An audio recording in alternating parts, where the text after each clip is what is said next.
Kabarnya sangat mengejutkan sekali. Jadi ada seorang kepala cabang pembantu salah satu bank BUMN di Jakarta bernama Muhammad Ilham Pradipta yang berusia 35 tahun telah terjadi penculikan, dan sehari setelahnya itu Ilham itu ditemukan dengan kondisi sudah tidak bernapas. Ini kasus benar-benar gila sih, karena aksi penculikannya itu dilakukan di siang bolong ya, yang mana saat itu banyak orang yang menyaksikan aksi penculikan tersebut. Bahkan ada teman korban yang bernama Pak Baskoro yang sempat melihat korban itu dibawa oleh mobil. Dia sempat menghalangi namun gak bisa berbuat banyak, dan dia pun sempat mengeluarkan handphonenya. Duganya sih kalau dia sempat memfoto plat nomor mobil tersebut, dan dia langsung menelpon, duganya sih menelpon kantor polisi ya. Dan siapa yang melakukan hal sekeji itu? Nah, siapa yang tega melakukan aksi sekeji itu? Dan penyidik pun sudah menangkap keempat pelaku penculikan, namun dalang dan eksekutornya itu masih belum dilakukan penangkapannya. Dan apa motif dibalik itu semua dan bagaimana kronologinya? Oke, Rival dengan bahas di Krimcast. Jadi untuk kronologinya itu pada Rabu 20 Agustus 2025 kemarin di siang hari ya, itu kondisinya itu hujan rintik-rintik. Nah, Ilham itu sedang melakukan meeting bersama dengan rekan kantornya. Nah, setelah selesai meeting itu, mereka pun akhirnya kembali ke kantornya dengan menggunakan mobil masing-masing ya. Dan Ilham pun menuju mobilnya yang berwarna hitam, dan tepat di sebelah mobil Ilham ini terparkir mobil MPV berwarna putih. Nah, saat Ilham hendak membuka pintu mobilnya, itu tiba-tiba keluar 3 orang dari mobil MPV tersebut ya. 1 dari depan dan 2 orang dari belakang. Mereka langsung memangsa Ilham ini masuk ke dalam mobil MPV putih tersebut ya. Ilham pun sempat melawan ya, namun kalah tenaga, dan akhirnya Ilham pun berhasil dibawa ke mobil putih itu ya. Dan pelakunya itu 4 orang, 3 orang yang membawa Ilham masuk ke dalam mobil, 1 orangnya lagi itu sopirnya ya. Dan teman korban bernama Pak Baskoro itu sempat melihat korban itu dibawa oleh mobil tersebut ya. Dia sempat menghalangi namun gak bisa berbuat banyak, dan dia mengeluarkan handphone. Duganya sih kalau dia ini tuh memfoto plat nomor dari mobil tersebut. Dia pun terlihat duganya menelpon ke kantor polisi ya. Dan kemudian keesokan harinya pada Kamis 21 Agustus 2025 di jam 5.30 pagi ya, Ilham itu dikabarkan ditemukan sudah tidak bernapas dengan kondisi yang sangat memprihatinkan ya, dengan kondisi yang sangat mengenaskan, dengan tangan terikat, kaki terikat, dan juga mata terlilit oleh lakban. Nah, yang jadi pertanyaan adalah kenapa mata korban ini tuh terlilit oleh lakban?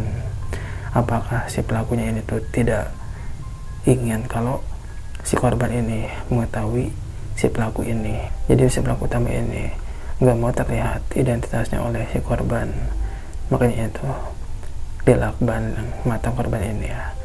Duganya seperti itu karena menurut penyidik keempat tersangka ini yang sudah ditangkap ini ya, itu peranannya itu sebagai penculik ataupun menculik korban saja. Dan dia mereka itu entah ya, si korban itu diserahkan ke siapa. Nah, kemudian siapa saja para tersangka yang sudah ditangkap ini yang peranannya itu sebagai penculik. Karena dari si tersangka yang sudah ditangkap ini kita bisa tahu ya si pelaku utamanya itu siapa. Karena dari para tersangka yang sudah ditangkap ini itu bisa menjurus ke pelaku utamanya. Dan untuk tersangka yang sudah ditangkap yang perannya ini sebagai penculik itu berinisial AT, RS, RHH itu ditangkap di Jalan Johar Baru 3 nomor 42 Jakarta Pusat. Nah, artinya apa? Artinya kalau mereka ini tuh tinggal bareng ya, sementara inisial RW itu ditangkap saat tiba di Bandara NTT untuk melarikan diri. Nah, yang jadi pertanyaan, apakah keempat tersangka ini itu merupakan eksekutor dan juga dalangnya? Kalau dilihat dari waktu penangkapan itu kan sangat singkat ya, dari waktu penculikan ke waktu penangkapan itu sangat singkat. Itu artinya, dan apalagi kalau RW ini sudah terbang ke NTT, dan penerbangan itu kan ada jadwalnya ya. Artinya kalau dugaan kuat sih kalau mereka ini tuh hanya sekadar menyerahkan korban ke pelaku utama karena sangat singkat waktunya. Apalagi salah satu dari tersangka yang sudah ditangkap ini itu sudah ada yang terbang ke NTT. Jadi dugaannya kalau mereka ini tidak ikut menghabisi korbannya, mereka hanya membawa korban ke sebuah tempat, kemudian mereka dapat upah dan mereka pulang. Lantas apakah korban ini punya musuh? Kalau menurut dari keterangan istri mendiang, kalau suaminya ini tuh orangnya baik. Begitu juga dengan rekan kerjanya mendiang, mereka pun mengatakan hal seperti itu ya. Artinya gak mungkin lah kalau mendiang ini mempunyai musuh. Nah, ada dugaan motif dari penyidik ya, yaitu terkait dengan ekonomi, dendam pribadi ataupun pekerjaan. Nah, kalau dilakukan secara terencana seperti ini itu biasanya karena sakit hati ya, bisa karena dendam pribadi ataupun pekerjaan. Kemudian beredar rumor bahwa kasus ini itu terkait dengan pembongkaran kredit fiktif yang dilakukan oleh korban. Jadi pada saat itu ada karyawannya yang telah melakukan penipuan dengan pengadaan kredit fiktif yang berjumlah bukan hanya 1-2 miliar saja, tapi belasan miliar. Dan berefek kepada karyawannya ini bukan hanya dipecat saja, tapi mendapat konsekuensi dengan menggantinya, bahkan secara hukum. Dugaannya terkait dengan pekerjaan ke arah sana lah ya. Nah, kalau dilihat dari penemuan ataupun kondisi korban pada saat ditemukan itu dengan terlilit oleh lakban matanya itu ya. Nah, kalau misalkan disimpulkan kalau motifnya itu karena dendam pribadi itu, ya seharusnya kalau dendam pribadi itu seharusnya mata korban itu tidak terlilit oleh lakban ya. Karena kalau dendam, kalau sakit hati karena dendam pribadi itu kan si pelaku itu ini harusnya menampakkan diri lah. Jadi biar si korban itu tahu kalau si pelaku ini adalah orang yang pernah dia sakitin. Tapi kalau masalah ini terkait dengan soal pekerjaan itu sepertinya dilakukan oleh banyak orang.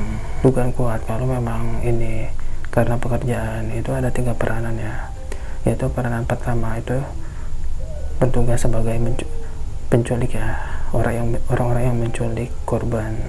Kemudian kedua itu peranan yang berperan sebagai eksekutor atau orang yang mengeksekusi korban. Kemudian peranan ketiga itu berperan sebagai dalang atau orang yang merencanakan ini semua. Kalau memang benar ini dugaannya masuk ke soal pekerjaan. Nah, korban itu kan ditemukan di Bekasi ya, dengan kondisi yang sangat mengenaskan. Kemudian langsung dibawa ke rumah sakit Keramat Jati untuk dilakukan otopsi, dan hasil otopsi ini itu nggak akan terbantahkan ya, karena dari hasil otopsi ini itu menghasilkan 2 data, yaitu waktu kematian dan juga penyebab kematian. Waktu kepergian mendiang itu nanti bisa disinkronkan dengan alibi ataupun alasan dari para tersangka yang sudah ditangkap ini. Dan kemudian penyebab kematian itu bisa diselidiki ya, itu karena kehabisan napas ataupun karena luka-luka dari tubuh korban. Dan semoga si pelaku dalang segera tertangkap ya. Turut berduka cita untuk keluarga yang ditinggalkan. Untuk kasus ini kita update di kabar berikutnya.